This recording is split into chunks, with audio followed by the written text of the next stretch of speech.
Selamat siang pemirsa, Berita Nusantara kembali menyapa Anda pada hari ini. Sejumlah berita aktual akan kami sajikan untuk Anda. Bersama saya Devania Rahma, inilah Berita Nusantara selengkapnya.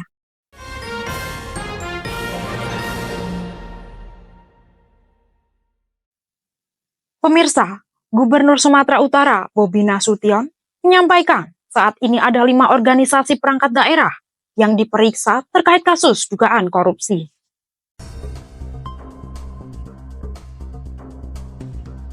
Gubernur Sumatera Utara Bobi Nasution menyampaikan saat ini ada 5 organisasi perangkat daerah (OPD) yang diperiksa terkait kasus dugaan korupsi.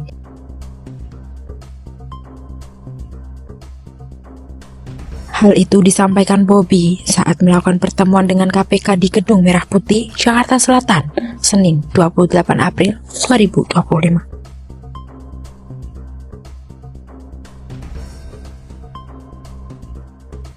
Bobi menuturkan upaya pemberantasan korupsi tidak hanya bergantung pada integritas kepala daerah, tetapi juga harus diperkuat dengan pembenahan sistem, politik, dan tata kelola pemerintah di daerah.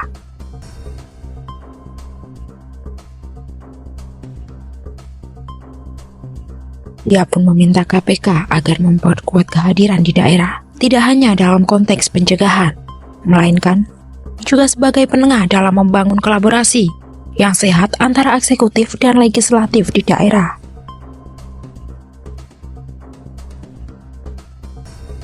Dalam agenda tersebut, Bobi turut mengapresiasi kegiatan rekor pemberantasan korupsi ini. Dia menilai ruang dialog yang diberikan menjadi momentum penting bagi kepala daerah untuk menyampaikan pandangan dan tantangan nyata dalam upaya pemberantasan korupsi. Demikian laporan Java TV melaporkan.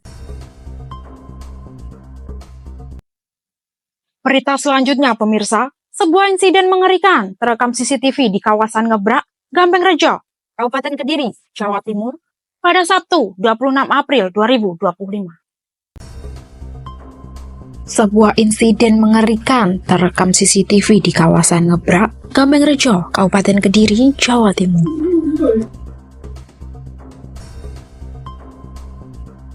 Pada Sabtu 26 April 2025, sekitar pukul 18:47 waktu Indonesia Barat, sebuah ban bus tiba-tiba terlepas saat kendaraan tersebut melaju.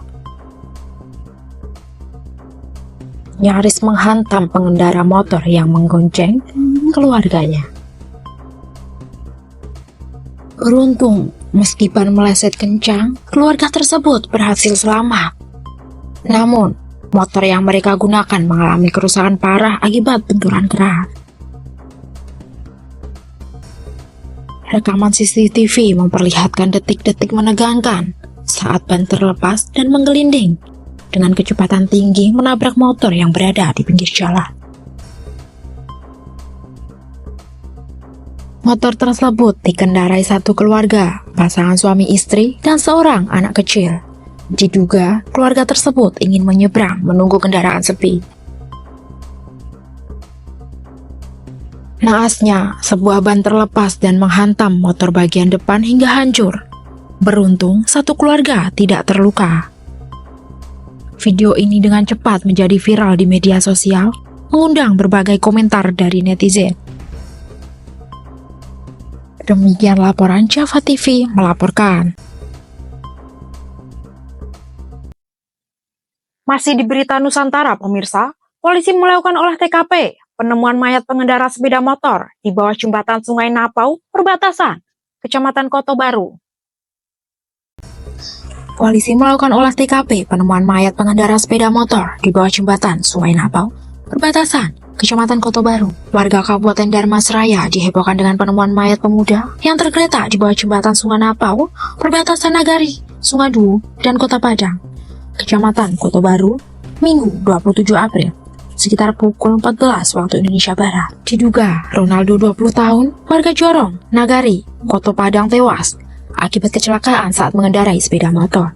Pasalnya, di dekat tubuh korban juga ada sepeda motor milik korban yang kondisinya sudah rusak akibat kecelakaan. Pasca penemuan, tim identifikasi Satreskrim Polres Dharmasraya bersama Polsek setempat datang ke lokasi untuk melakukan olah TKP. Setelah itu, jenazah korban dievakuasi ke RSUD Sungai Dareh untuk diperiksa oleh tim medis. Penemuan mayat tersebut pertama kali dilaporkan oleh warga sekitar.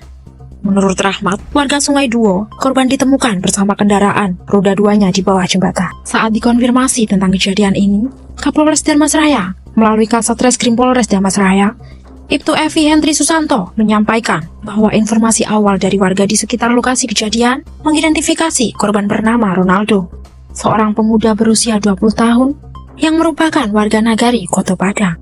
Ibtu Evi menuturkan dari pemeriksaan pada tubuh korban tidak ditemukan adanya tanda-tanda luka aniaya atau kekerasan pada tubuh korban. Namun, pada tubuh korban terdapat luka yang disebabkan benturan dari kecelakaan yang dialaminya. Ditambahkan Ibtu Evi, mereka menyatakan menolak untuk dilakukan autopsi terhadap jenazah Ronaldo. Selanjutnya, korban beserta barang bukti berupa sepeda motor Honda Beat diserahkan kepada pihak keluarga. Demikian laporan Java TV melaporkan. Berita selanjutnya pemirsa, Kepala Sekolah SMK PGRI 2 Ponorogo berinisial SA resmi ditetapkan sebagai tersangka kasus dugaan korupsi dana bantuan operasional sekolah dan langsung ditahan pada Senin 28 April 2025.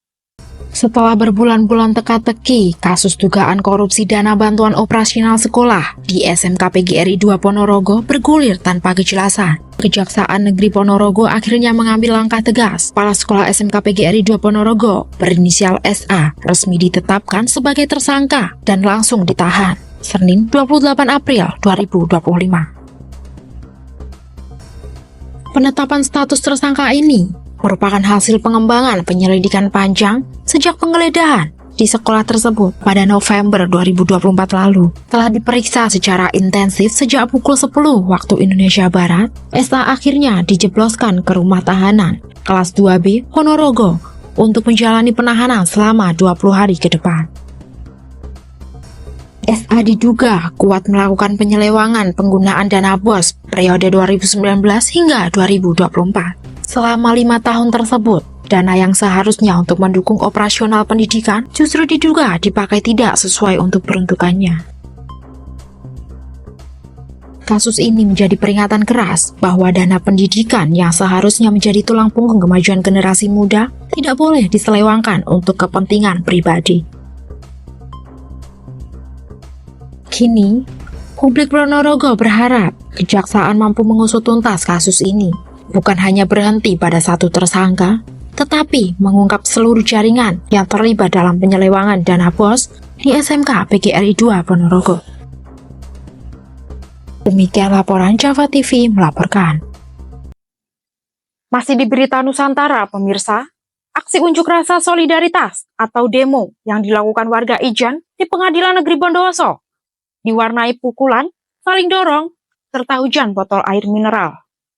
Aksi unjuk rasa solidaritas atau demo yang dilakukan oleh warga Ijen di Pengadilan Negeri Bondowoso diwarnai pemukulan, saling dorong, serta hujan botol air mineral yang dilempar oleh massa pendemo. Ini diduga terjadi akibat kesalahpahaman antara massa dengan aparat keamanan. Demo ini digelar warga desa Kaligedang sebagai bentuk solidaritas terhadap 3 orang warga setempat yang menjadi terdakwa dalam sidang yang sedang berlangsung Pengadilan Negeri Bondowoso di Jalan Santawi. Semua bermula ketika salah seorang dari massa aksi mendadak pingsan, diduga karena kepanasan dan kecapean. Petugas kesehatan datang dan memberikan pertolongan. Massa pendemo lain yang diduga salah paham pun cekcok hingga melakukan pemukulan terhadap petugas medis. Tak berhenti sampai di situ, kesalahpahaman kembali terjadi saat sepeda motor peserta aksi hendak dipindah ke dalam halaman Pengadilan Negeri Bondowoso. Karena ada mobil hendak melintas, cekcok kembali terjadi hingga berujung pelemparan botol air mineral dan aksi dorong dengan aparat. Ricuhan juga terjadi di pintu belakang Pengadilan Negeri Bondowoso saat polisi hendak membawa 3 terdakwa ke mobil tahanan. Massa aksi melakukan upaya penghadangan kendaraan polisi, meski akhirnya berhasil diatasi. Untuk diketahui, 3 warga desa Kaligedang, Ijen, menjalani sidang di Pengadilan Negeri Bondowoso dengan dakwaan melanggar pasal 160 KUHP. Ketiganya diduga menghasut warga lain untuk menguasai lahan milik PT PN 12 di Kalisat, Ijen. Demikian laporan Java TV melaporkan. Baik pemirsa, Informasi tadi sekaligus menjadi penutup perjumpaan kita hari ini. Saya Divania Rahma dan segenap tim redaksi yang bertugas pamit undur diri. Selamat siang, salam berita Nusantara.